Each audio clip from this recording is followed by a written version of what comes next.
कंबल वितरण समारोह में आप आए? जी बिल्कुल, हमारे बड़े भाई अभिभावक हैं जितेश सिंह जी, और हमेशा हमारे सुख दुख के साथी रहे हैं। हमारे चुनाव से ही नहीं, व्यक्तिगत रूप से भी ये हमारे बहुत अजीज हैं और हमारे पारिवारिक संबंध रहे हैं शुरू से। और आज तो बहुत खुशी की बात है कि जन कल्याण के लिए इन्होंने कंबल बांटने का काम किया इतनी ठंड में।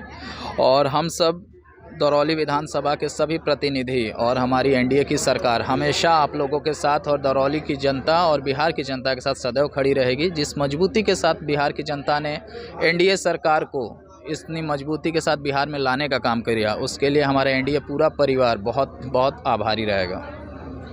और क्या कुछ कहेंगे, आज कंबल वितरण समारोह आयोजित किया आपने? इस टाइप का आयोजन जो है Mahatma Buddha educational and research centre प्रत्येक भारतीय इस साल भी किया है।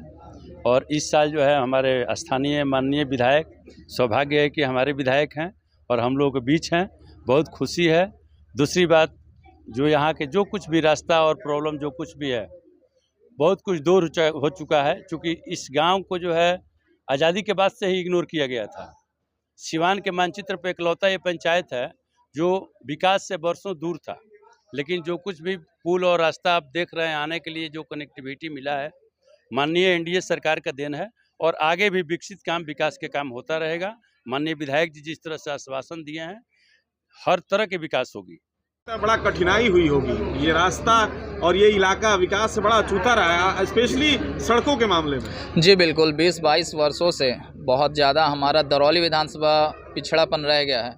क्योंकि भूतपूर्व विधायक जो कुछ भी थे, मुझे नहीं लगता उनका काम कोई भी धरातल पर दिखा है। और मैं आपको चुनाव से पहले भी इस रास्ते से आ चुका हूँ, जा चुका हूँ। मुझे पूरा ध्यान है चुनाव जीतने के बाद भी कि कहाँ कहाँ ज़रूरी कार्य हैं, उन सब पे बहुत जल्दी काम शुरू होगा। उसके लिए आप लोग निश्चिंत रहिए। राजनीति से भी जोड़ के देखा जा रहा है। आपका बात कहना ठीक है। 95 में स्वास्थ्य उप केंद्र खुला था इस पंचायत में, और 2006 में हमने अपना मकान देकर उद्घाटन कराया। आज तक 1 रुपये किराया नहीं लिया हूँ।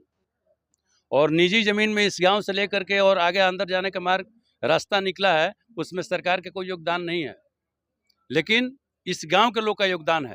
तो इस गांव के और इस क्षेत्र के लोग का कर्ज है। इस क्षेत्र का मैं जन्म लिया हूं तो जन्मजात कर्ज रहेगा, वो निभाने के लिए यह काम कर रहा हूं। दूसरा कोई स्वार्थ नहीं है।